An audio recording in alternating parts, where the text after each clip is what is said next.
Are you ready to get the hydrofacial glow? Loved in 87 countries across the world. It's not a facial, it's a hydrofacial. Now available across the UK. Visit hydrofacial.co.uk to find your nearest location. I was being Mammy and Prissy from Gone with the Wind, so I was talking to myself in this accent. Oh, Miss Scarlett. And then I didn't know that David Jensen was listening behind the door, said record it.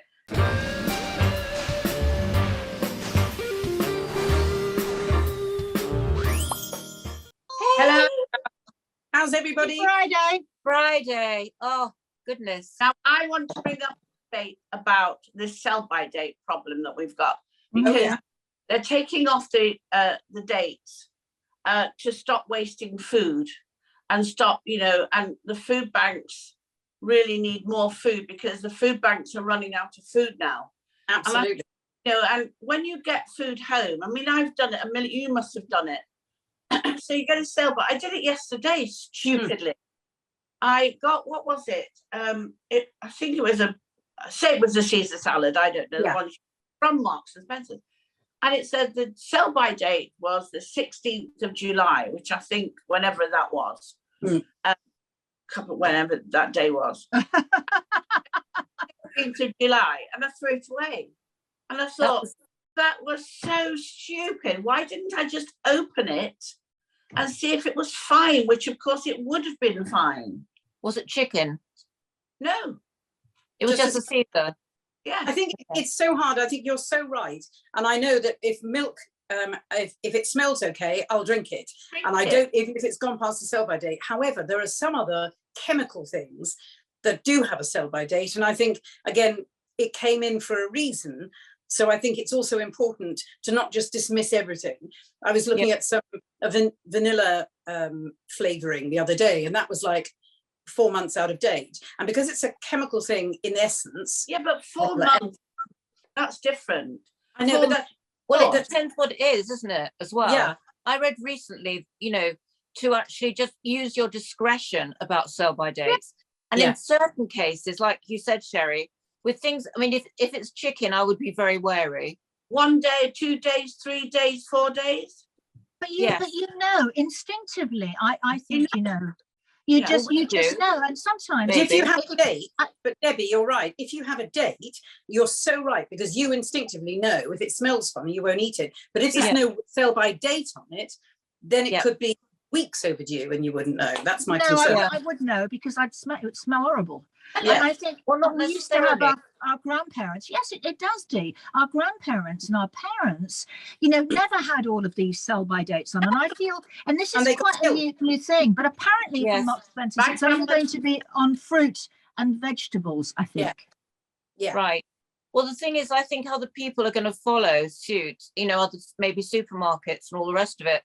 But I think that could be quite dangerous because, some people just, they want to be told and they won't use their discretion. And so I think, I think it could go, it's like taking steps back to me, because I think there's, as Harriet says, there's a reason for it. In that state, though, we can't just, we can't be there for that. No, I agree with you. 100%, we don't want to waste food. I think that's not the issue, Sherry. I think you're absolutely right. Yeah, you're completely right. And I think that's not the anxiety around it. And I think some supermarkets actually have already taken fruit and veg stuff off. Tesco doesn't have it anymore on certain things, so it's already happening, which is great. But I'm thinking about the other chemical issues, like with medicines. It is important to know some things in a tin or whatever after a certain point in time probably shouldn't be used. And I think tins last forever, don't they? There's no sell-by date on a tin, is there? Yes, there is now. Yes, there is. Tins in there ever. I remember. Well, you can eat some spam that's 20 years old if you want to, darling, but it won't be me. Sorry. Well, I remember there was when I was a kid, there was an outbreak of something through tin corned beef because there was no sell-by date. And I think that wasn't about the sell-by date, Dee. It's green. Don't eat it. The thing is that was never about the corned beef thing was not about the sell-by date. It wasn't because it was old. Please, and move on. Just saying. No, it's just an. Go on, Sherry. I have a friend, right? She buys eggs. Now you might go, oh dear, oh eggs, oh. Now she uses those eggs to the day, like she'll fry them, boil them, and if she opens them and they smell, she throws them away. Absolutely. But then she uses eggs, Yeah, and yet throw eggs away as soon as that. No, never throw eggs away. I mean exactly the same. It's only certain things. So I think I agree with you both. And let's be harmonious and move on. No, I don't want. No, Debbie's not going to be. Debbie's resisting. I don't want to be harmonious. I'm not in a harmonious mood. And sell-by dates have always been a thing that really, and on makeup as well. Now bread, makeup. I mean, bread has gone blue. Don't use it. Yeah. But my grandmother used to use bread, old bread, to make bread and butter pudding because you can't make it with new bread. No. Never coming to you. And how did they start blue cheeses? For cheeses that have gone off. Blue cheese. All right, you eat them then. That's happy. You eat your blue bread and let's move on. Who's our first guest, please? Our guest is a very, very distinguished broadcaster, and she's been a trailblazer in her time. It is the wonderful Angie Greaves. Hello. Hey. Welcome, Angie. Oh, I'm so excited that you are here. I have been a fan of yours for years and years. I honestly your voice is just very smooth. At 4 in the afternoon, not in the morning when my girls won't get up, but yeah. So Angie, your career, I know we're going to talk about other things, but how you started at Capital. I mean, just tell us a quick précis on how you, because you're a trailblazer, you really are. Thank you, and I take that. My being of Caribbean origin, my mother said to me, you need to become a nurse or a doctor or a lawyer. Go and get a job and temp for a year and put some money behind you and then go out and train. So I got a 6-month contract in HR at Capital Radio, and that was it. Wow. Crazy. Wow. But true, but my goodness, what a journey. And then I was doing an impression. I was being Mammy and Prissy from Gone with the Wind. So I was talking to myself in this accent, oh, Miss Scarlett. And then I didn't know that David Jensen was listening behind the door, said record it. And here we are. Amazing. Wow. Crazy. And then there were not very many women broadcasters then, were there? No, they were very much in the minority. And if I can just be very open and say, there were very few Black female broadcasters as well. And I think radio was a very laddie thing. It was a very male-driven media. And we were led to believe that women didn't like listening to women on the radio. I don't know who said that, but I think I know, but I just think that was a rule that just continued. And I don't know, I suppose for me, I was quite disobedient, never stuck to the rules. And I just thought, look, this is what I want to do. And my brother was getting married in Barbados, and I was going out there, and he told the local radio station that his sister worked at Capital Radio. Didn't say she worked in HR. So I thought, well, do you know what? And he got me 6 slots on a radio station. And I thought, well, look, if you're going to mess up, this is the place to do it. Yeah? If you're going to mess up, just mess up, jump in the sea and come home. But I absolutely loved it. And so here we are. Yeah. Wow. That's amazing. That's so amazing. And also I was thinking when you said that we did get allotted 1 hour, woman's hour. That was all we were allowed. You're so right. And isn't Jenny Murray just amazing? And I think Jane Garvey's brilliant as well. But there did seem to be this gift of 1 hour, embrace it, and that's all everything in there that you can. But was that Nightingale, the first female Annie Nightingale. Now, she was somebody that I used to listen to quite a lot. There were 2 ladies that I used to love listening to. One was Ranking Miss P. She used to do a reggae show on Radio 1. I loved Annie Nightingale. I just thought that there was something, if I were to say unruly about her, no, do you know what I mean? She was just, oh my gosh. And then the male broadcaster that I listened to at the time was the late John Peel. Because at the end of his show, and I'm not being rude here, the music he played was not the music I grew up on. You know, it wasn't really my taste, but he spoke to me. And at the end of each show, he used to go, good night. And I used to go, good night, John. And I just felt, and I just thought, wow, I want to do this. I want to do it. So, yeah. It's so moving. It's so moving to hear that journey. Yeah. And again, how by default we find a way. It's so fantastic. I want to just do a body swerve now, if I may, to dating over 50, which none of us understand because we're only in our 30s, obviously. We are. But I just want to, when I did start doing it, and indeed, my bifolders have been shut for a long time, as I've told the girls, but I used to have a list, which is single, solvent, straight, no wiping, and no pureeing. That was my dating list. But please, tell us. Well, that's the level. Look, I think that the dating game today, in comparison to the dating game 10 years ago, it's just completely different. Different world. It's a completely different world. You'd go out, you'd meet somebody, you'd think, oh, he looks nice. He'd slip you a business card, or if you were feeling feisty, you'd slip him a business card. You get talking and you see where it goes. Yeah. Now you can swipe right, you can swipe up, you can reject. And I do find personally, I've got 2 daughters, one of whom has done a bit of online dating. I find it a little bit of a minefield. And I've noticed, and these are just friends of mine that have done online dating, who is on the profile isn't necessarily who you meet. And let's back this up. Even if you were to meet somebody traditionally in a wine bar and he gives you his business card, or you give him your business card, 9 times out of 10, you talk about what you do for a living first. That's not necessarily who you are. No. Do you know what I mean? Yeah, absolutely right. Yeah. And so what started this idea and thought process of yours about looking at this whole crazy world? I go to a gym where there are quite a few of us between 45 and 60. Some of us are unexpectedly single. And so we get talking about what it is we want to do with the rest of our days. Now, do we want a partner?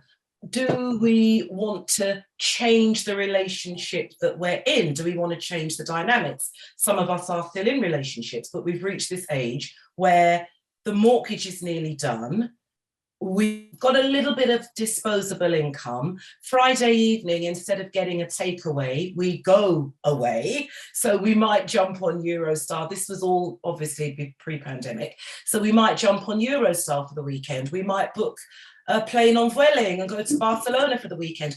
There's nothing stopping you from doing something different. And this box that I think especially women have been put in when they reach 45, 50, definitely up to 60. I think what we're doing now is we're getting out of the box, we're throwing it on a bonfire, and we're going, right, who am I? What do I want? Job aside, who am I? What do I want to do? How do I want to define my life? My kids have grown. Do I want to sit and watch TV? Do I want to get caught in a YouTube rabbit hole? Do I want to go out and meet people? I think the rules are changing. And I think a lot of them are changing anyway, but they definitely changed during lockdown because we were all stuck. We were all in the same boat. It didn't matter about what job you did. It didn't matter about what you earned or where you lived. We were all stuck. And I had 3 rules that I gave to people in lockdown. One was you will know strength like you've never known before. You will know love like you've never known before. But more importantly, your priorities will change. Absolutely. And do you think Angie, you became very guru-ish then. Did I? That was the plan. That was the plan. But I just really, really believed that.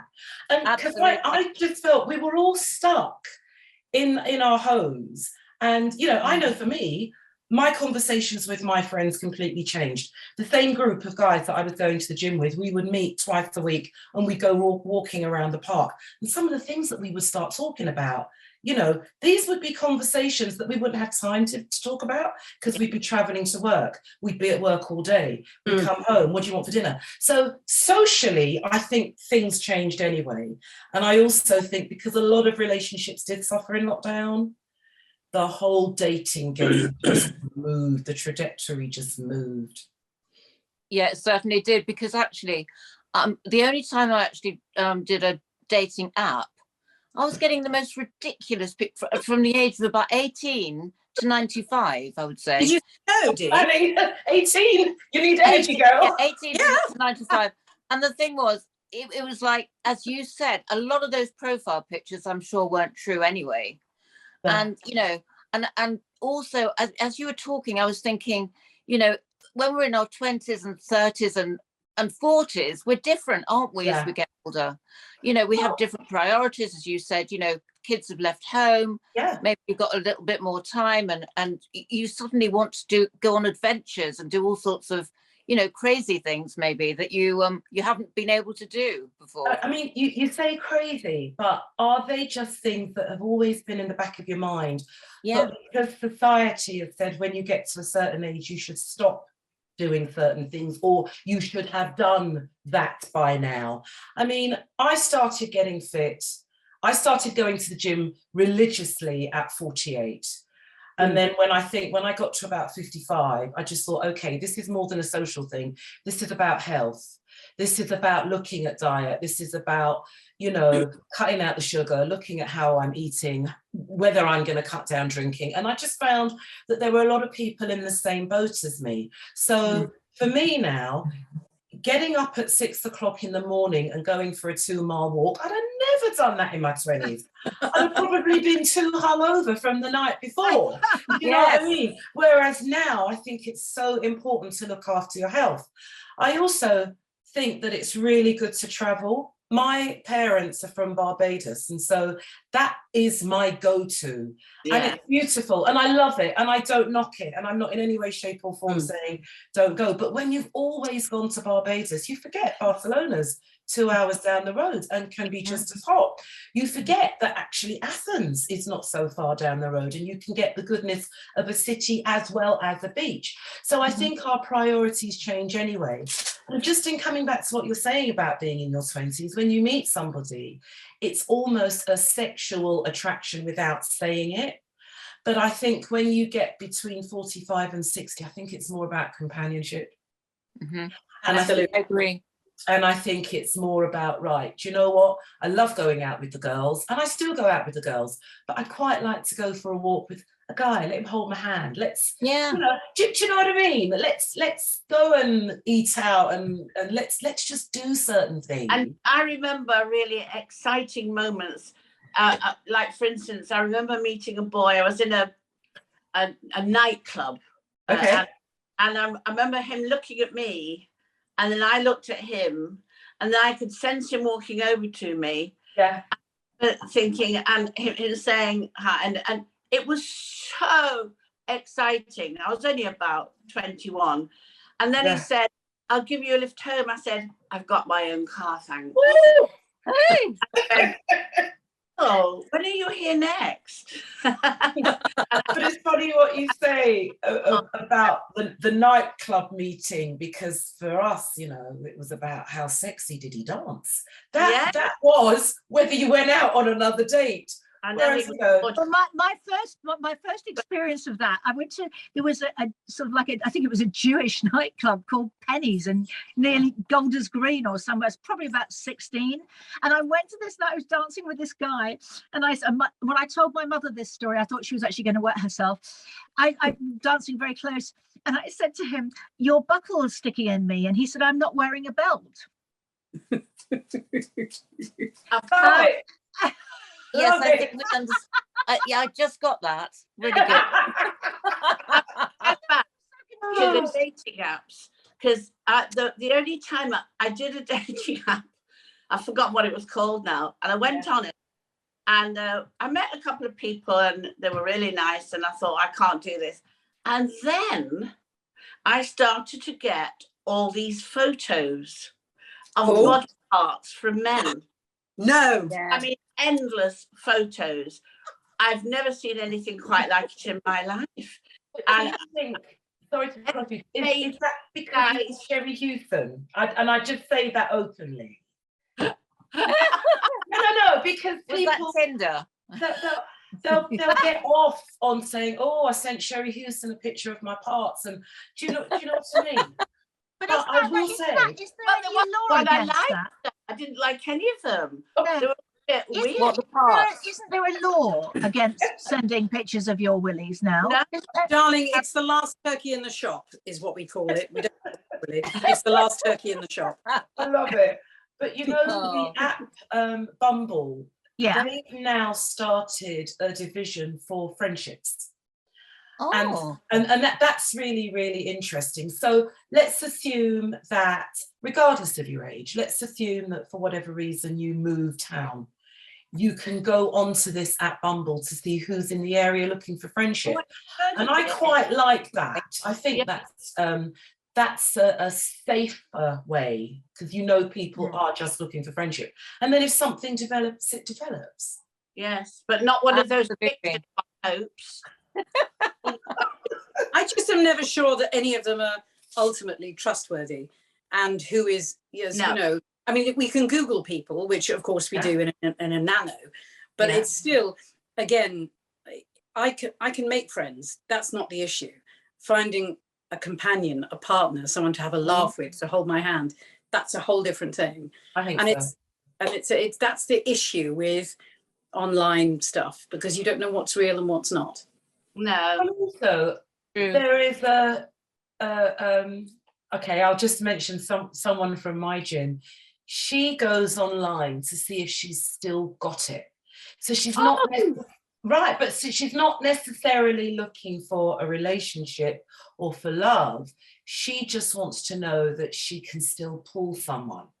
So that could also be part of the issue when, you know, you do look online for somebody. Is it real? Is it for friendship? So is it about, are you saying that's about self-validation? Because again, we need to know we're enough. The idea that somebody else has to validate you on any level is the wrong thing. That's her way, and, No, you know, and she's very much aware that that's something in her that she needs to deal with.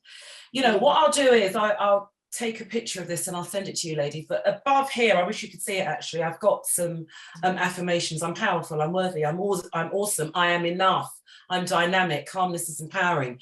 And I come in this office every morning and I look at that, because if I don't feel enough, if I don't feel worthy, you know, if I'm going to put that part of me on hold and ask somebody else to validate that for me, well, you lose all your boundaries. You lose all your self-respect. And what you're basically saying to somebody is, I give myself for you to set the tone for me. And if you have to do that somewhere between 45 and 60, then I think a lot of self-reflection needs to take place. Look, we never get to know ourselves because you're always learning. You know, you might start a hobby and find yourself doing something that you never thought you could do in your life, and that's a good thing, but that's something that you need to seek for yourself. But do you know, you're absolutely right. A lot of people are defined by or validated by men. And I mean, a friend of mine, when she knew I was single years ago, actually gave me a love spell. And what? She gave me a love spell. She said, I'm going to give you this love spell and you'll definitely attract somebody into your life. And I thought, oh, I'll give it a go. You know, I can't remember what it was now, a few nettles and a bit of, you know, a few twigs. And nobody bloody turned up. Nobody turned up at all. So that was all. You start with nettles, you're only going to get a small prick, darling. That's all I can say. Very good.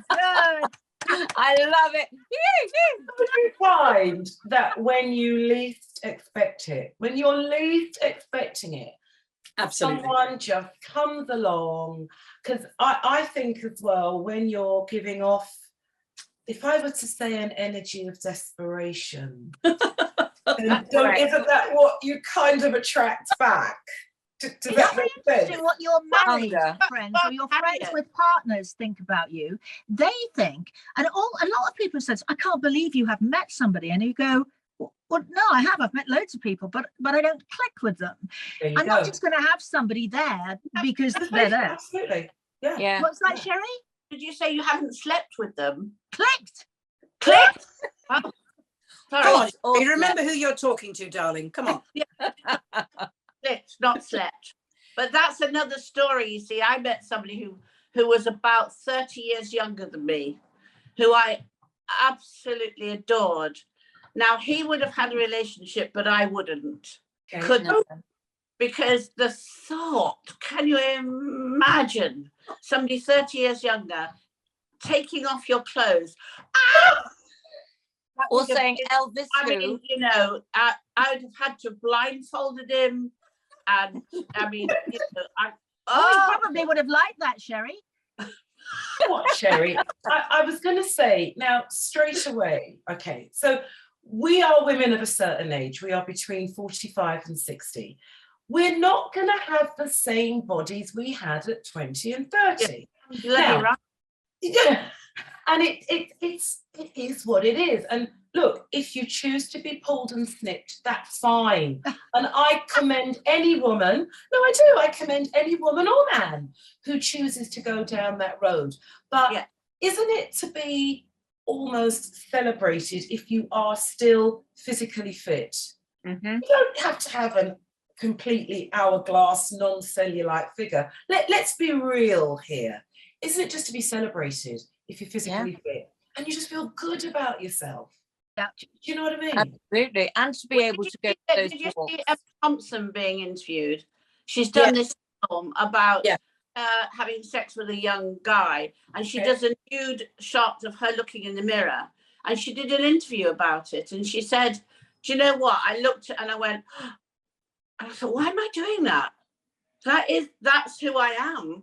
Why a man wouldn't do that? Why am I hating on myself when actually it's fine? Yeah, it's fine, you know."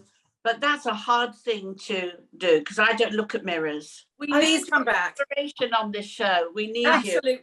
I would absolutely love to. Anytime I will make Yes. available. Thank you. Yeah, this is brilliant. This is brilliant. We do need you. Yeah. Thank It's you an so absolute much. pleasure. Oh, Angie, Thanks, darling. I'll speak to you later, but thank you, darling. Thank you so Thank much you for so coming much, here. darling. You're Absolutely more than welcome. amazing. Amazing. Thank you. Thank you. And love your top, by the way.